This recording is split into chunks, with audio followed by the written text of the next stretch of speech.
First on the track for Team Kenya was medal hopeful Ferguson Rotich in Heat 1.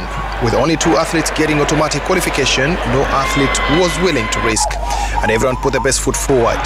Rotich was nowhere near the front coming to the bell. But with 200 meters to go, he made the move. He finished second in a race watched by world record holder David Rudisha. I was with David Rudisha. I appreciate him. We were together in the warm-up area, and I talked to him, and he was wishing me well when I was coming to my semis.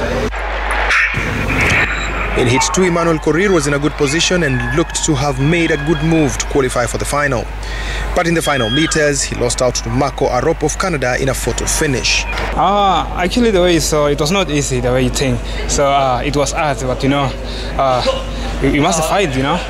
The third Kenyan in the semi-final was Ngeno Kipngetich. He was the pace setter for majority of the race. This proved to be a deadly mistake as he faded in the second lap to finish 6th.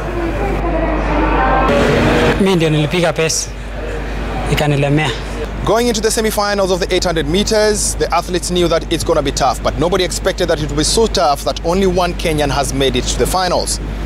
Well, tonight, Kenyans are in 3 finals: 5,000 meters main final, 800 meters women final, as well as 3,000 meters steeplechase women final, where 3 Kenyans will be fighting for gold.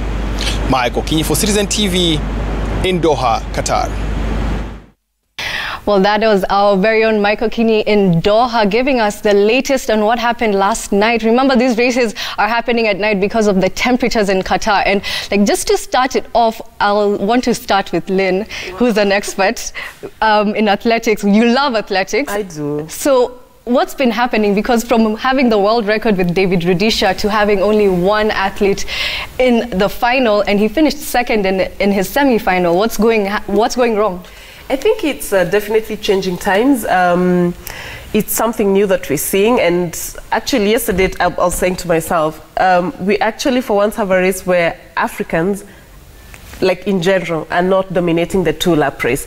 Because look at it now, just Ferguson Rotich into the finals of the 800 meters race, and Emmanuel Korir going out unexpected. He was one of the favorites coming into the race, and there we see he didn't make it. Kipngetich, of course, very new, his first World Athletics Championship, so probably, you know, stage fright. Then also, you know, his body, you can see he's very tiny, trying, like when you're watching, you actually sort of see him somewhere uko katikati ya miguu.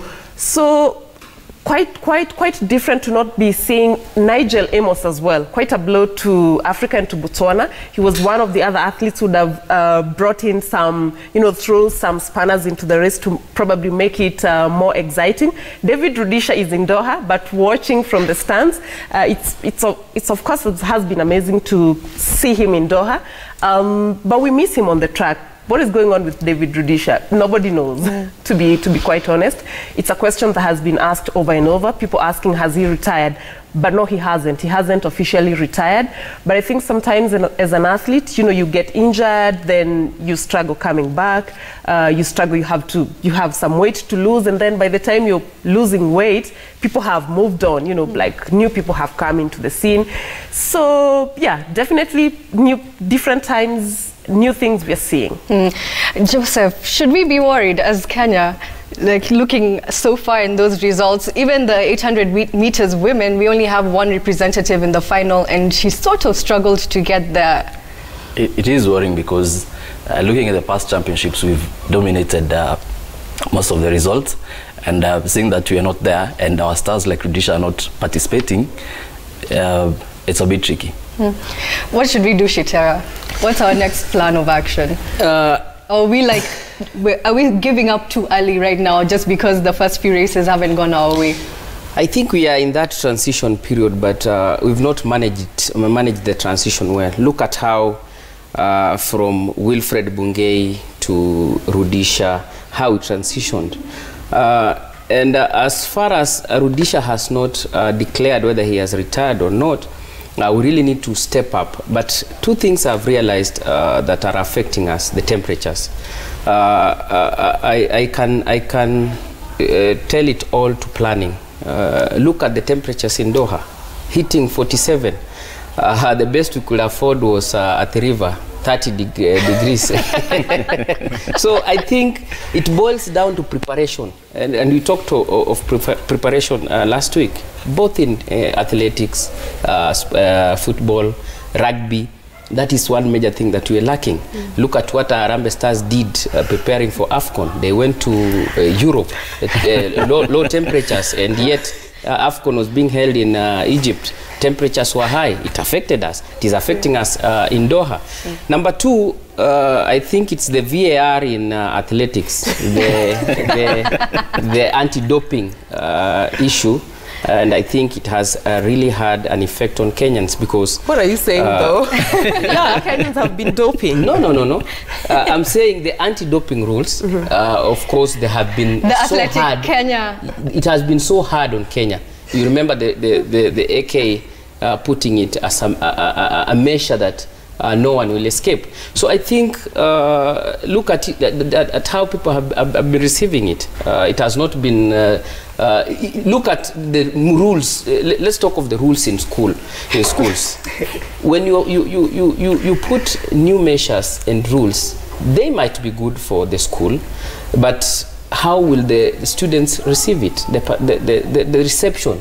So I don't think we have received it so well as Kenyans as far as athletics is concerned. So it's something that we need to accept that it's there and work with it, because that is the only way we can work out. It has really affected us. Yeah. No one is talking about it. In terms of the women's 800 meters, of course, we had the saga of Jane Wambui having to leave the team ahead of the World Championships.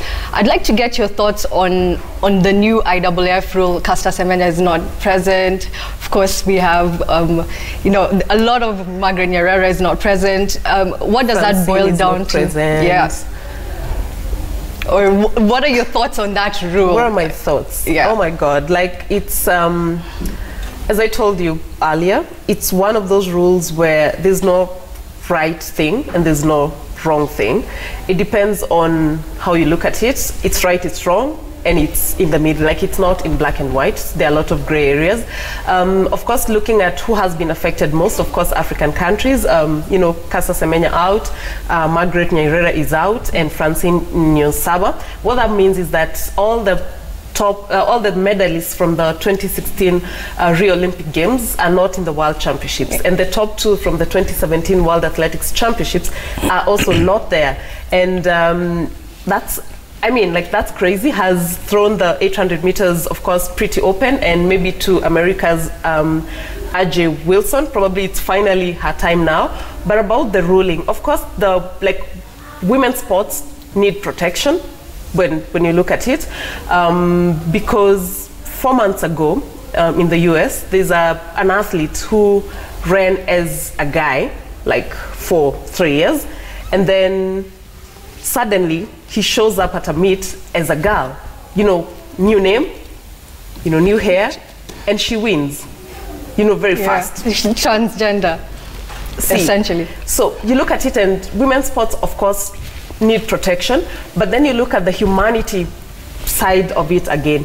You're talking about athletes who were born that way, raised that way. Like, they didn't wake up one day and they were raised a guy and woke up and realized, oh, by the way, if I ran with the ladies, I would probably be better than them. We're talking about athletes who were born that way. And I remember I spoke to Margaret Nyerere soon after the ruling, and you know what she told me? That she grew up as a girl. Nobody ever pointed it out to her that, you look different, or you probably a guy. So when she came into sports, she never thought that something that's supposed to bring people together and unify people would be that would make her feel discriminated. And for me, that was heavy. So there's no right, there's no wrong, Mukami. Canarison, I think she said something a bit controversial in terms of the ruling and how it negatively affects Africans, because the world record holder is a European, but this rule has happened to come at a time where Africans were dominating the race. Is that something you agree with? I'll just agree with that because looking at Nyairera and the likes of Akina Semenya, wamekuwa hapo, wamekuwa kidominate hiyo race, and ukiangalia like the Olympics in Brazil, you remember wakimaliza number 1, 2. So I think to me kuleta hizi rules zinaenda kuganisha wale athletes wa Kenya ambao wameweza kuwa wameingia kwa hiyo 800 meters. Now for me, as Shitera said, kuna hii mambo ya transition kwa racing na kwa athletics imekuwa kumbuka after the World Junior Championship in Nairobi, where did those athletes go to? Remember, we were doing well in short races, but right now hatuko na hatuonekani. Now